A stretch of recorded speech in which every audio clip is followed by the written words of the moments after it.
아멘. 에스라, 학자 에스라, 우리는 그렇게 기억을 하고 있을 겁니다. 학자 에스라, 선지자이면서 제사장이고 또 제사장이면서 학자였던 에스라. 하나님께서 이스라엘 백성들을 바벨론의 포로 되게 하시고 70년의 세월을 묶어두십니다. 70년의 세월 묶여 있는 동안에 하나님께서는 비록 성전을 세울 수는 없었으나, 성전에서 예배드릴 수는 없었으나, 그러나 회당이라고 하는 제도를 통하여서 그들의 민족성을 지켜나가기를 원했지요. 그런데 그들이 그 민족성이라고 하는 것을 지킬 근본으로 삼은 것이 뭐냐면은 모세오경이었습니다. 모세오경, 율법과 그 시, 다윗의 시라든지 이런 찬송들을 통하여서 자신들이 어떠한 사람이며 어떻게 살아가야 되며 우리의 이 상황이 왜 일어났는지에 대해서 잊지 말고 간직해야 되는 정신이 있었습니다. 그 정신은 어쩌면 그 민족, 당대에게 하나님께서 주신 다음 세대를 향한 사명이었습니다. 하나님께서 이 70년의 바벨론의 생활이 이스라엘 민족의 끝이 아니라 그것을 통하여서 완전한 하나님의 백성의 나라를 이루기 위한 미래에 대한 그림을 가지고 지금 잠시 지나가는 터널이었거든요. 그렇다면 이 터널을 지나서 다음 세대가 멈추지 않고 끊임없이 간직하고 일어날 수 있는 그 신앙의 어떤 것을 전승해야 되는 사명이었던 것이죠. 그런데 모세오경이라 율법이라든지 시가서라든지 이런 것들을 우리가 붙들어야 된다라고 하는 그 일에 너무 몰두하다 보니까 그것을 주신 하나님, 맡기신 하나님, 그 사명의 하나님이 아니라 그 율법만 남아있어요. 정신만 남아있어요. 율법을 어떻게 지켜야 될지, 우리가 어떻게 바르게 살아야 될지에 대해서 그것을 규제하며 이 법만 남아있는 거예요. 법만 남아있어요. 그래서 여기서 그렇게 살면은 안 돼. 우리가 비록 이 포로가 되었지만 이렇게 하면은 안 돼. 그 테두리만 남아있게 되는 것이죠. 그래서 그대로 하면은 잘하는 것이고 그대로 못하면은 안 되는 것이고, 율법에 의해서 의와 정의, 의와 불법이 나누어지는 그러한, 그러니까 율법만 남아있는 세계가 된 것이에요. 정작 왜 그것을 주셨는지, 누가 주셨으며 그것을 어떻게 우리가 간직해야 되는지에 대한 사명을 잃어버렸던 것이죠. 그래도 하나님께서는 약속하신 대로 이스라엘 백성들을 다시 70년이 지난 다음에 예루살렘으로 회복시켜 주시는데요. 예루살렘으로 귀환하는 그 일정은 세 차례, 그러니까 3차 귀환을 통해서 이스라엘 백성들이 돌아오게 됩니다. 그것을 좀 먼저 간단하게 보면은요, 먼저 제1차 고레스 왕을 통하여서 올 때에 에스라서는 1차 귀환과 2차 귀환의 이야기가 담겨져 있습니다. 세 차례의 귀환 가운데 느헤미야서가 세 번째 그 귀환의 이야기를 담고 있는데요. 1차 귀환에는 그 지도자들로 스룹바벨과 예수와, 우리가 예수와입니다. 가나안을 정복했던 모세의 후계자는 아닌 거죠. 네, 스룹바벨과 여호수아를 지도자로 해서 약 5만 명이 돌아오게 됩니다. 5만 명이 돌아와서 성벽과 성전을 건축하는데 이 주변 이방인들과 사마리아인들의 방해가 있죠. 그러나 그것을 극복하고 재건을 시작을 합니다. 2차 귀환 때에 지도자로 붙여서 보낸 사람이 에스라입니다. 오늘 우리 에스라서를 시작하게 되는 그 에스라예요. 에스라와 함께 귀환한 사람들은 약 5,000명 정도 된다고 합니다. 4,900 몇 명인데 5,000명 정도로 우리가 이제 기억을 하려고 하는데요. 이스라엘 돌아와서 이 예루살렘에 정착하게 된 그 이스라엘 백성들을 보니까는 이방인들과의 통혼으로 말미암아 그래도 바벨론에서 70년간 붙들려고 했던 그 순수성, 그 정통성을 그나마 잊어버리고 다시 이 혼란해지는 정체성에 대해서 순수성 회복을 외쳤던 사람이 이 에스라예요. 그리고 3차 귀환을 위해서 지도자로 세워진 사람이 느헤미야입니다. 느헤미야 계속되는 그 방해에도 불구하고 성전이 완성되고 또 에스라를 통하여서 율법이 선포되어지고 하나님 백성에 나아갈 길이 보여진 그때가 이제 3차 귀환 때 완성이 되어져요. 1차, 2차, 3차를 이스라엘 백성들을 하나님께서 예루살렘으로 돌려보낼 때 스룹바벨, 여호수아, 오늘 에스라, 느헤미야 이런 사람들을 세우시는 것을 봐요. 그저 우르르 몰려다는 것이 아니라 하나님께서 사람을 세워서 그의 뜻을 이루어 나가는 것을 우리가 볼 수가 있습니다. 하나님께서 사람을 세우시는 거예요. 사람이 하나님을 붙잡는 것이 아니라 이 70년이나 됐는데 우리를 좀 구해달라고 사람이 하나님께 나아간 것이 아니라 하나님께서 사람을 세워서 때가 되매 돌려보내시는 겁니다.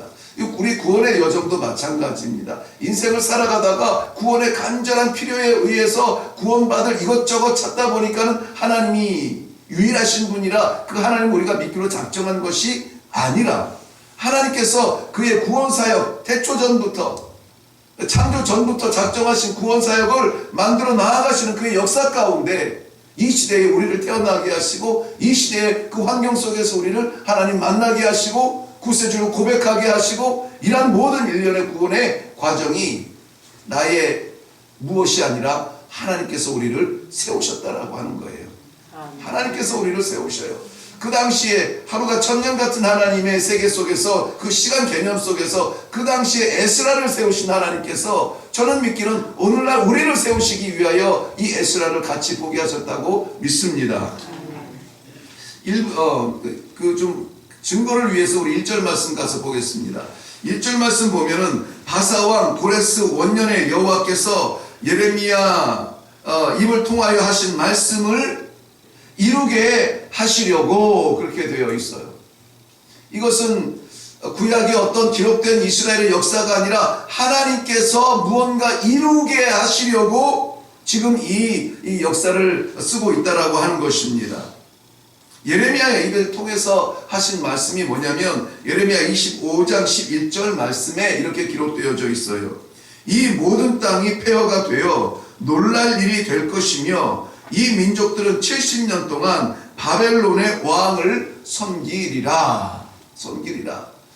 바벨론의 왕을 70년 동안 섬기리라고 하는 것이 예레미야의 입을 통하여서 이미 예언되고 선포되어졌던 터입니다. 예레미야 29장 10절에 넘어가 보면 여호와께서 이와 같이 말씀하시니라. 바벨론에서 70년이 차면 내가 너희를 돌보고 나의 선한 말을 너희에게 성취하여 너희를 이곳으로 돌아오게 하리라. 70년은 반드시 채워져야 돼요. 그러면 하나님의 선하신 말, 하나님께서 하신 그 말씀이 이루어져 너희가 흩어졌던 이 땅으로 다시 돌아오게 하리라. 그 말을 이루시기 위하여 오늘 하나님께서 역사를 하시는데 그 역사를 위해서 어떤 일을 하십니까?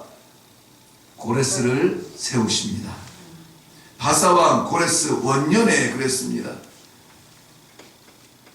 고레스가 왕이 된 것은 주전 559년인데 여기서 말하는 원년이라고 하는 것은 굳이 바벨론을 고레스가 정복한 주전 538년을 이야기해요.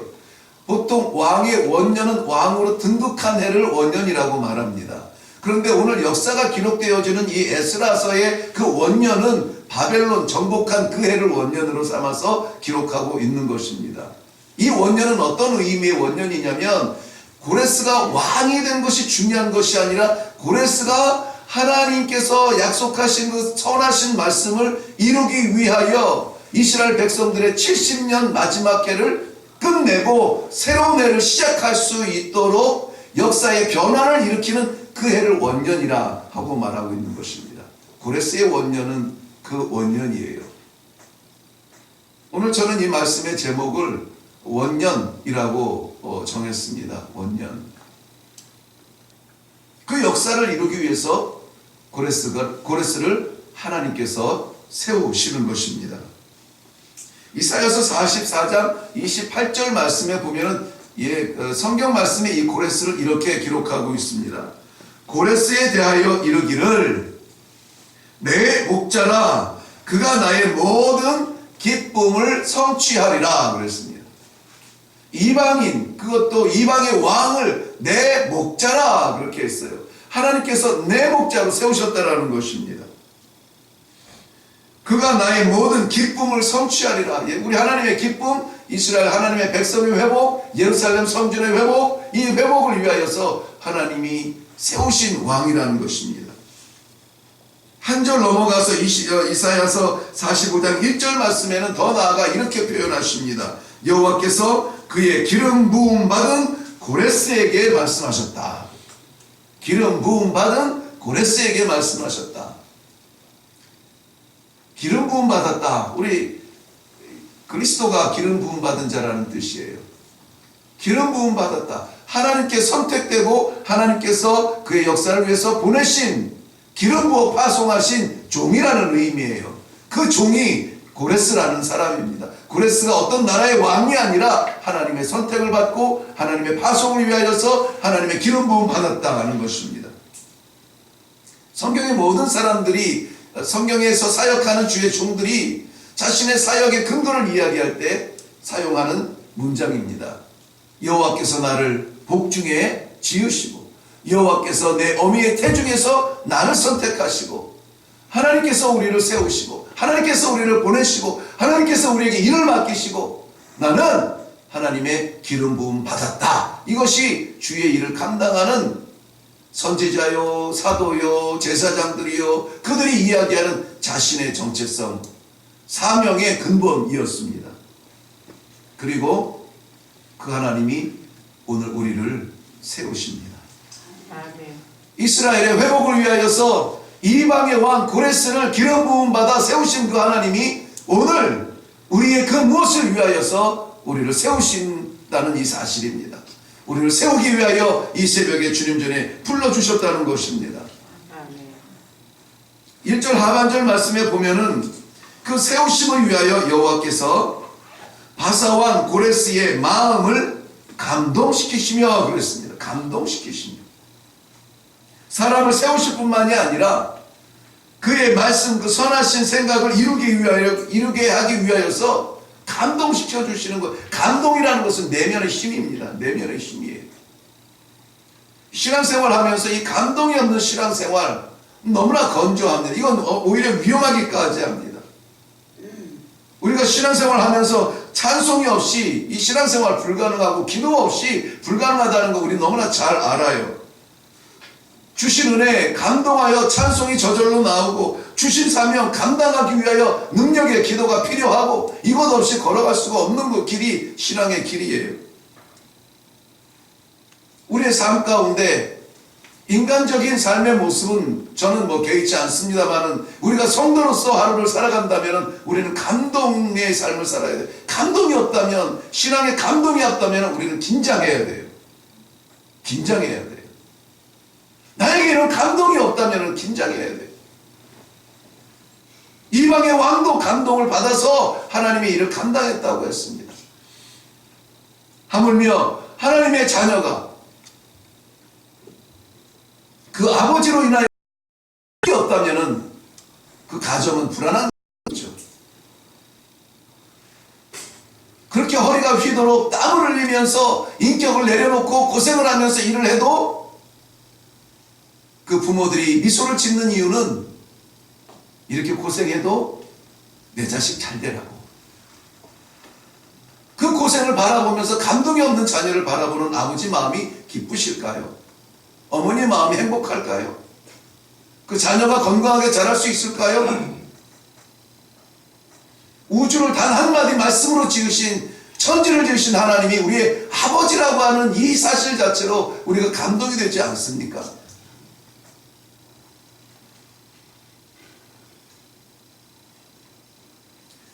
감동은 마음의 내면의 힘이지만 우리가 드러낼 때 그 힘은 더욱더 능력을 발휘하게 돼요. 감사하여서 찬송하고 주의 일 감당하기 위해서 기도하고 신앙의 감동이 우리의 신앙생활에 힘이 될 줄로 믿습니다. 아멘. 그 감동을 받은 고레스가 결단합니다. 그 결단은 명령과 조서로 표현되죠. 그것이 2절 이후에 나오는 이야기인데요. 하나입니다. 다른 것은 아니에요. 많은 그 본문이 절수의 내용은 있지만은 그러나 하나예요. 2절 말씀 보면 여호와의 명령이 예루살렘 성전을 건축하라 하셨으니 건축해야 된다는 거죠. 3절 말씀에 백성된 자는 예루살렘으로 올라와서 여호와의 성전을 건축하라 하니 건축해야 된다는 것입니다. 4절 말씀에 보면 남은 자는 하나님의 성전을 위하여, 성전을 뭐하기 위하여? 건축하기 위하여 예물을 기쁘게 드리라. 건축하기 위하여 드리라는 것입니다. 세우기 위하여 드리라는 것입니다. 여호와의 성전, 하나님의 나라, 하나님의 백성을 세우기 위하여서. 자, 이제 너희를 포로에서 해방시켰으니까 가서 잘 살아라 가 아니에요. 건축하라는 겁니다. 건축하라는, 세우라는 거예요. 오죽하면 백성들이 예루살렘에 돌아와서 불평했겠습니까? 우리 집도 불안한데 지금 성전을 먼저 지켜야 되냐고, 우리 집도 무너졌는데 성벽을 재건할 때냐고 불평할 정도로 그들의 사명은 분명했어요. 자신들은 불편해도 하나님의 성전을 건축해야만 됐습니다.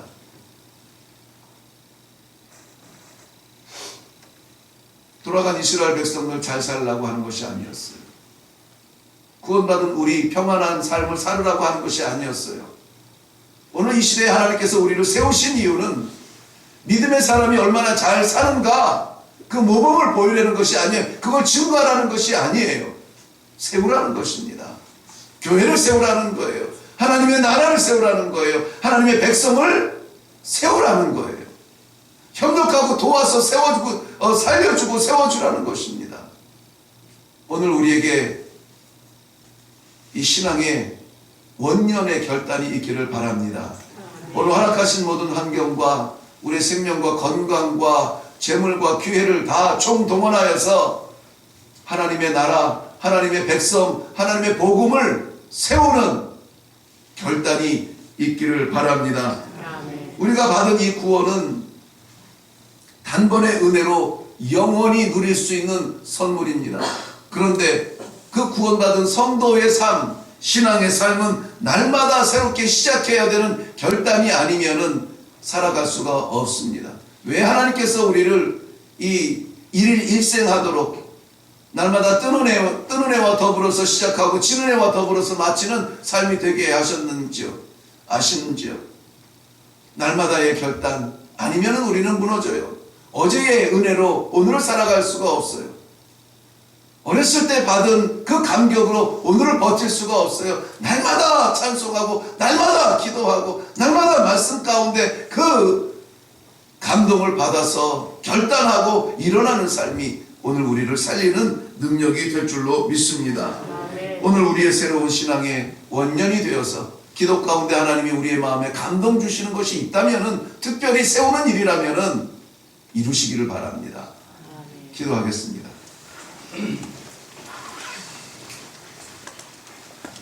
살아계신 하나님 은혜를 감사합니다. 에스라를 세우셔서 이스라엘 백성들 본향으로 돌아가게 하시고, 고레스를 세우셔서 잊혀졌던 하나님의 성전을 다시 건축하게 하시고, 신앙과 나라와 환경과 꿈의 모든 원년을 삼아주신 하나님 은혜를 감사합니다. 사랑하는 주의 백성들, 기도의 자리에 오늘 하루가 정말 우리 일생일 때의 원년이 되어서 잊혀지지 아니하는 결단을 할 수 있도록 감동을 주시고, 그 감동을 이룰 수 있도록 하나님 아버지 저희들에게 능력을 주시고, 그 능력받아 나아가 세움받아 일하는 주의 종들이 다 되게 하여 주시옵소서. 오늘을 저희를 바라보시는 우리 하나님을 마음껏 기쁘시게 해드리는 주의 종들의 자취가 되도록 은혜를 베풀어서 감사드렸고 예수님 이름으로 기도하옵나이다. 아멘. 우리 이 시간에 기도할 때에 하나님께서 그의 뜻을 위하여서 사람을 세우시고 고레스 에스라를 세우시고 오늘 우리를 세우셨다고 말씀해 주셨습니다. 이 세우신 하나님 그 은혜에 감격하여서 감사하여서 뜨거운 심정으로 일어나 결단하는 이 아침이 되게 하여 주옵소서. 우리의 평안과 안녕을 맡기신 사명을 위하여서 우리가 일어나 주님의 그 맡기신 일을 감당할 때에 우리 하나님 이 하루가 하나님 앞에 기쁨의 제사가 되도록 도와주시옵소서. 우리 먼저 이 말씀 기도를 하고 그리고 각자의 기도의 제목으로 기도할 수 있기를 바랍니다. 우리 주님 한번 외치고 같이 기도하겠습니다.